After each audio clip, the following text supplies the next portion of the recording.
Horse-drawn carriages have been a major attraction in Mérida for decades, and frankly, it's easy to see why. They are a fantastic way to see the city in a hurry, and kids absolutely love them. But in recent years, animal rights advocates have called for the horse's removal from Mérida's streets, arguing that the constant toiling under Yucatan's intense sun is too much for any animal, and maybe they have a point. After several highly publicized incidents that saw many horses collapse on city streets, the city government knew that it had to act, but not wanting to leave the conductors out of work, a new plan was needed. The solution? Introduce 6 electric carriages, in hopes that tourists would find this more humane option appealing.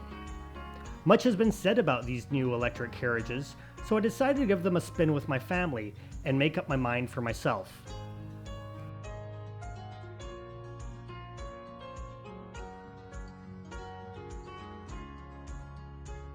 The tour offered by these electric carriages is, for the most part, exactly the same as a horse-drawn experience, but without the horse, of course. The ride begins on the corner of Paseo de Montejo with Colón, and then moves southwards towards Centro, via Santa Lucia and the Cathedral, as well as La Casa de Montejo, the Monumento a la Patria, and several other popular attractions. The carriages themselves are quite attractive and strike a nice balance between feeling modern, yet somehow traditional at the same time. One curious thing I could not help but notice was that during the 45 minutes or so that the tour lasted, I spotted roughly 20 horse-drawn carriages, and not a single other electric one, other than the one we were riding, of course. This is understandable, since the total fleet of these electric vehicles totals only 6. Nevertheless, one still gets the feeling that these electrical carriages are not as successful as the conductors or City Hall were hoping. Our conductor, Mateo, said that the electric carriage would be costing him 12,000 pesos or $600 USD a month for the next 2 years.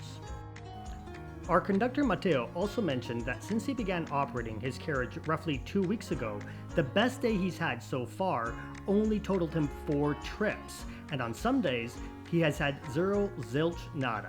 At 400 pesos a pop, things are not looking so good, so make sure you tip generously.